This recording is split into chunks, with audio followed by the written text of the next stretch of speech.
Hello friends, welcome to at KGC 24 Murugan gold covering மற்றும் கொலு பொம்மை ஷாப் நெல்லையப்பர் திருநெல்வேலி திருக்கோயில் எதிரே உள்ள இந்த கோயிலில் இந்த வருஷம் ஸ்பெஷல் நான் எங்கேயும் கேள்விப்படலை. ஸோ ஃபர்ஸ்ட் டைம் நான் இது பார்க்குறேன்.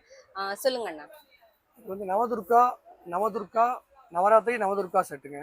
ஓகே. இதில் வந்து இயற்கையான குங்குலிங்கிற ஒரு ஸ்மெல் சேர்த்துருக்காங்க. இதில் இது என்னன்னா, அந்த ஸ்மெல் வந்து பொம்மை வந்து கண்ணாடி மாதிரி கிளாரிட்டியாக இருக்கும் பார்க்கறதுக்கு. இதில் ஒரு 10 மாடல் இருக்குங்க. தசாவதாரம், அஷ்டலட்சுமி, கல்யாண செட்டு, கைலாய செட்டு, அக்ஷய வேஷம் செட்டு, இந்த மாதிரி எல்லாமே ஒரு 10 மாடல் மேலே இருக்குது. எல்லாமே உங்களுக்கு வந்து அந்த குங்குலியை கெமிக்கல் சேர்த்ததுனால பொம்மை கிளாரிட்டி நல்லாயிருக்கும், இயற்கையாக உள்ள ஸ்மெல் இருக்கும், நல்லா இருக்கும். 2000 ரூபா இருக்கு இல்லையா? ஓகே. லைட் வெயிட்டாவும் இருக்கு. லைட் வெயிட்டா இருக்கும். வெளிநாட்டு கொண்டு போற மாதிரி லைட் வெயிட்டா கேக்குற மாதிரி இருக்குது. சூப்பர். ஆனா தெரியுது அண்ணா, பாக்கும்போதே மத்த பொம்மைகளுக்கும் இந்த பொம்மையோட ரொம்ப வித்தியாசம் நல்லா தெரியும். தெரியுது. ரொம்ப ஃபேஸ் அந்த கிளாஸி ஃபேஸ் கிளாஸியா கூட இருக்குது. நல்லா கொடு வச்சீங்கன்னா மத்த பொம்மையோட இது ரொம்ப உண்டா நிக்கும். அழகா. ஃபர்ஸ்ட் டைம் தான் நான் கேள்விப்படுறேன். தேங்க் யூ, நன்றி அண்ணா.